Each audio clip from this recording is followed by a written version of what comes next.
off at noon. Now, coverage of women's sports has been a big talking point in sports journalism in recent years. Our own Doyal D'Angelo has more on the issues.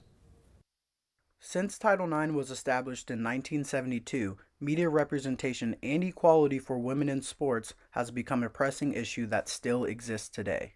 Well, if I look at my media menu and say, well, what's available to watch in terms of sports? Well, it's men's sports. So that's what I'm going to watch. And so then that feedback loop just sort of tightens because, the consumer is presented with a set of options and those are primarily weighted towards men's sports. So that's what gets watched. And then the media companies say, oh, well, people want to watch men's sport. Let's cover those more. Jedlicka believes that sports engagement is dominated by male sports partly because consumers aren't presented with many other options.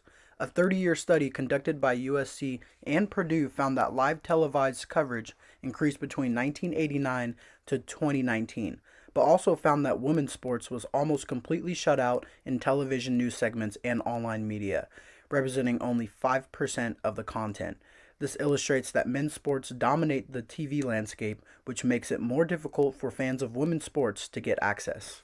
Fans of women's sports have to work really hard to get content, right? That you can't just turn on the TV and all of a sudden the sports content will be there. You have to subscribe to multiple channels. You have to subscribe to newsletters. You have to, right? Or you have to go to the sports organizations' websites to get the news because the broadcast coverage has not historically been there.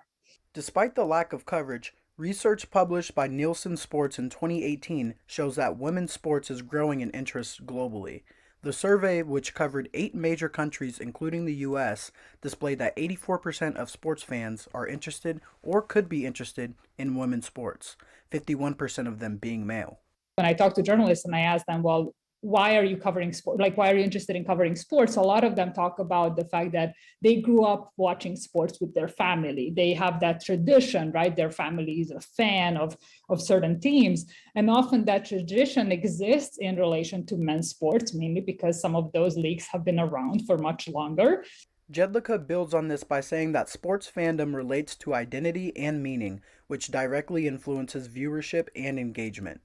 Whether we're talking about men's or women's sports, that's really at the core of it, is the extent to which an organization can build that meaning within people's minds. And that's hard to do. To a large degree, it's a function of time. Media organizations make the bulk of their profit from men's sports, although there is a huge gap in money invested when it concerns women. An example being NCAA's March Madness. After an external review was conducted on the NCAA by New York law firm Kaplan Heckler and Fink LLP, it was found that the NCAA was undervaluing the women's basketball championships and could be bringing in much more revenue. Now, the NCAA sells the rights to ESPN for women's basketball for a total of about $34 million versus men's basketball, which is sold by itself for $770 million to CBS and Turner Sports. The package deal sold to ESPN that includes women basketball championships also includes 28 other NCAA championships that pale in comparison to the women's basketball tournament in terms of revenue generated. Now, the women's basketball championships only account for about 16% of this deal to ESPN. Now, if you do the math, this means that the NCAA women's basketball tournament is currently valued at around $6 million per year.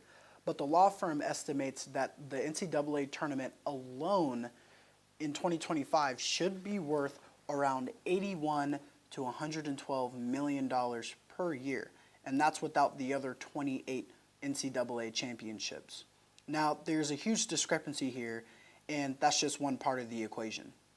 Women are also underrepresented when it comes to decision-making in the sports industry and are major minorities.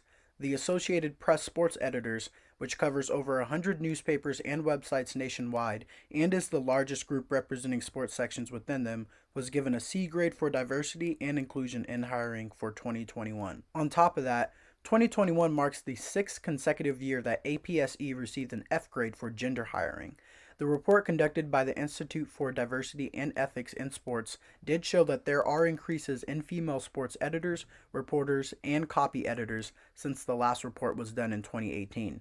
Despite an increase in those categories, the APSE still received the worst grade possible, which signifies an uphill battle for gender diversity in media.